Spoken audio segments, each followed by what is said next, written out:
Nenek lampir dari lembah kematian. Namaku Dina, seorang mahasiswi jurusan antropologi di Universitas Negeri Surya. Semester ini, aku dan 4 temanku, Rian, Ayu, Wulan, dan Bagas mendapat tugas akhir lapangan untuk meneliti kebudayaan lokal di daerah pedalaman.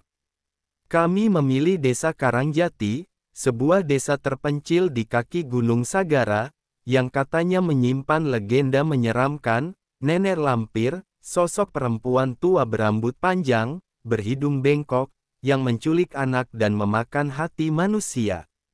Kami semua menganggap itu hanya mitos. Sampai kami datang ke sana, dan satu persatu mulai menghilang. Sebelum lanjut ke videonya, bisakah Anda memberikan dukungan berupa like dan subscribe? Terima kasih karena telah mendukung Kipak sampai sejauh ini. Lanjut bro. Hari pertama kami sampai, desa itu tampak biasa saja. Sunyi, terpencil, dan dikelilingi hutan lebat. Para penduduknya tampak tertutup dan enggan berbicara. Hanya satu orang yang mau membantu kami, Pak Wirya, kepala dusun tua yang terlihat lebih ramah. Kalau mau selamat, jangan keluyuran waktu maghrib, katanya serius saat kami mulai menggali informasi.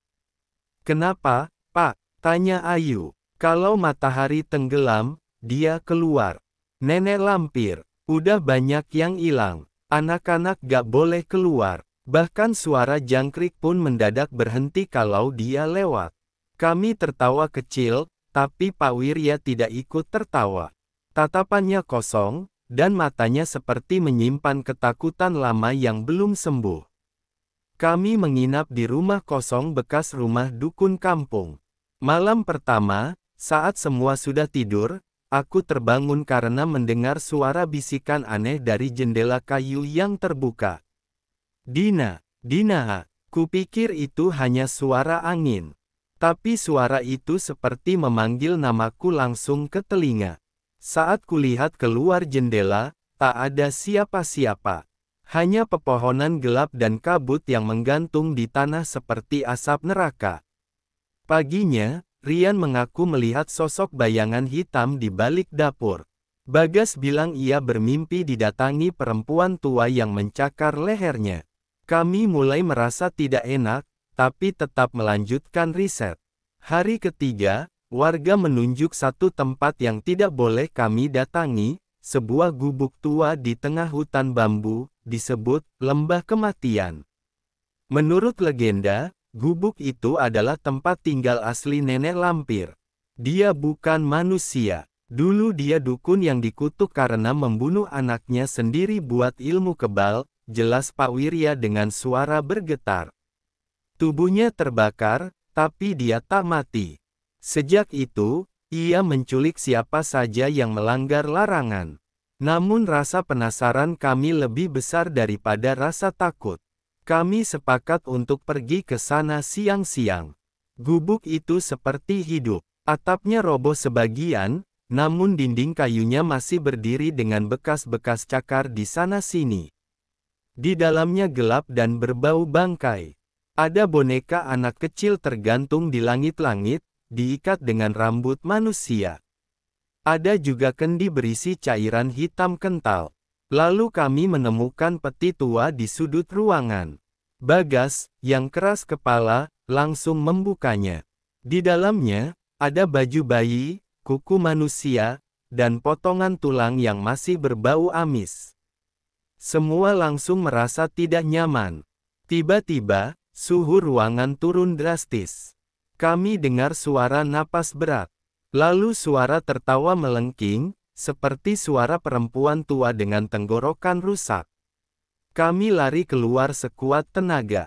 Malamnya, Ayu menghilang. Kami mencarinya kemana-mana. Di lantai kamar, kami temukan jejak kaki lumpur kecil yang masuk dari luar. Di dinding, ada coretan pakai darah, satu sudah cukup. Yang lain segera menyusul. Wulan mulai menangis histeris. Rian mencoba menelepon polisi, tapi tidak ada sinyal. Bahkan radio satelit rusak entah kenapa. Seolah semua alat komunikasi dimatikan oleh sesuatu yang tidak ingin kami kabur.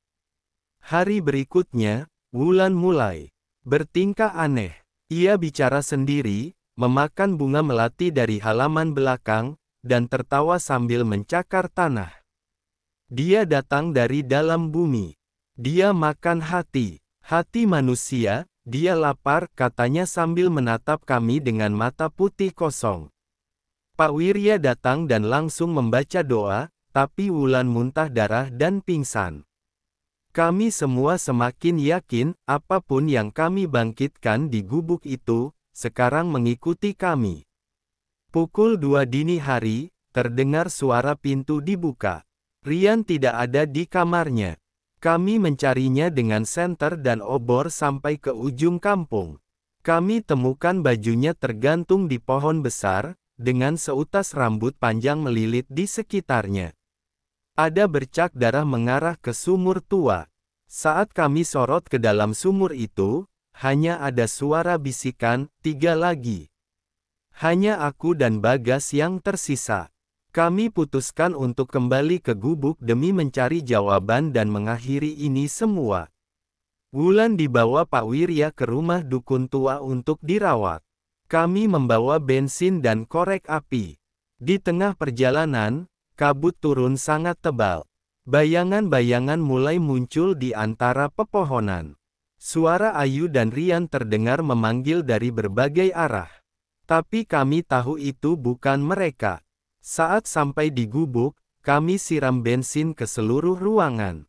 Tapi sebelum bisa menyalakan api, dia muncul. Wujudnya lebih mengerikan dari yang pernah kudengar. Rambut putih kusutnya seperti akar pohon, matanya merah menyala, mulutnya robek sampai telinga, dan kukunya sepanjang pisau dapur. Suara tertawanya bisa membuat bulu kuduk berdiri meski dari jauh. Dia berjalan perlahan ke arah kami, seperti mengambang, dengan napas berbau bangkai. Biar ku bawa hatimu, untuk anakku yang belum kenyang. Bagas berlari menerjangnya sambil membawa obor, tapi tubuhnya langsung mencair seperti dibakar dari dalam.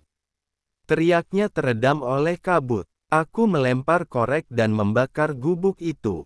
Api menjalar cepat, membakar tulang, kain, dan sosok nenek itu yang berteriak seperti ribuan suara menyatu.